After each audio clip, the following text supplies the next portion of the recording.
जय श्री कृष्ण दोस्तों। एक बार धर्मराज युधिष्ठिर बोले कि हे भगवान, अब आप कृपा करके आषाढ़ मास के कृष्ण पक्ष की एकादशी की कथा का वर्णन कीजिए। इस एकादशी का नाम क्या है तथा महात्म्य क्या है, सो सब वर्णन कीजिए। श्री कृष्ण भगवान बोले कि हे राजन, आषाढ़ मास के कृष्ण पक्ष की एकादशी का नाम योगिनी है। इसके व्रत से समस्त पाप नष्ट हो जाते हैं और इस लोक में भोग तथा परलोक में मुक्ति देने वाला है। हे राजन, यह एकादशी तीनों लोकों में प्रसिद्ध है। इस व्रत से पाप नष्ट हो जाते हैं। आपसे पुराण में कही हुई कथा कहता हूं, ध्यान पूर्वक सुनो। अलकापुरी नाम की नगरी में एक कुबेर नाम का राजा राज्य करता था। वह शिव भक्त था। उसकी पूजा करने के लिए एक हेमा मालिनी पुष्प लाया करता था। उसके विशालाक्षी नाम की अत्यंत सुंदर स्त्री थी। एक दिन वह मानसरोवर में पुष्प ले आया, परंतु कामासक्त होने के कारण पुष्पों को रखकर अपनी स्त्री के साथ रमण करने लगा और दोपहर तक न आया। जब राजा कुबेर को उसकी राह देखते देखते दोपहर हो गई तो उसने क्रोधपूर्वक अपने सेवकों को आज्ञा दी कि तुम लोग जाकर हेममाली का पता लगाओ कि अभी तक पुष्प क्यों नहीं लाया है। जब सेवकों ने उसका पता लगाया तो वह कुबेर के पास आकर कहने लगे कि हे राजन, वह माली अभी तक अपनी स्त्री के पास है। सेवकों की बात सुनकर कुबेर ने हेममाली को बुलाने की आज्ञा दी। हेममाली राजा कुबेर के पास डरते हुए गया। उसको देखकर राजा कुबेर को अत्यंत क्रोध आया। उनके होठ फड़फड़ाने लगे। उसने कहा, रे पापी, महानीच कामी, तूने मेरे परम पूजनीय ईश्वर का अनादर किया है।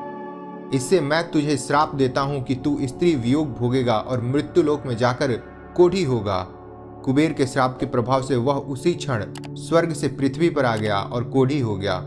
उसकी स्त्री भी उसी समय उससे बिछुड़ गई। मृत्यु लोक में आकर उसने महा दुख भोगे, परंतु शिव जी की भक्ति के प्रभाव से उसकी बुद्धि मलिन न हुई और पिछले जन्म की भी शुद्ध न रही। इसलिए वह अनेक दुखों को भोगता हुआ तथा अपने पूर्व जन्म के कुकर्मों का स्मरण करता हुआ हिमालय पर्वत की तरफ चल दिया।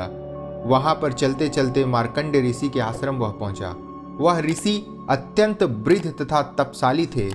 वह दूसरे ब्रह्मा के समान प्रतीत हो रहे थे और उनका वह आश्रम ब्रह्मा के सभा के समान शोभा दे रहा था। उनको देखकर वह हेममाली वहां गया, उनको प्रणाम करके उनके चरणों में गिर गया।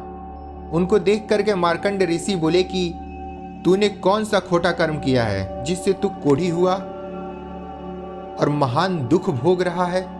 इस पर हेममाली बोला कि हे मुनि, मैं यमराज कुबेर का सेवक था। मेरा नाम हेममाली है। राजा की पूजा के लिए नित्य प्रति पुष्प लाया करता था। एक दिन अपनी स्त्री के साथ विहार करते करते देर हो गई और दोपहर तक पुष्प लेकर न पहुंचा।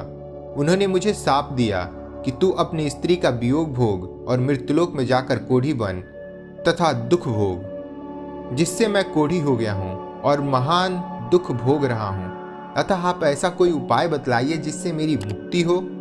इस पर मार्कंड ऋषि बोले कि तूने मेरे सन्मुख सत्य वचन कहा है, इसलिए मैं तेरे उद्धार के लिए एक व्रत बतलाता हूं।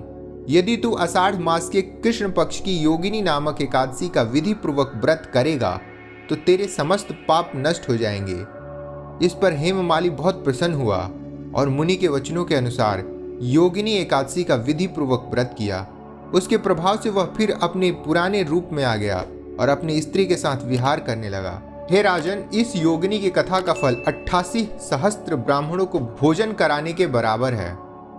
इसके व्रत से समस्त पाप दूर होते हैं और अंत में स्वर्ग की प्राप्ति होती है।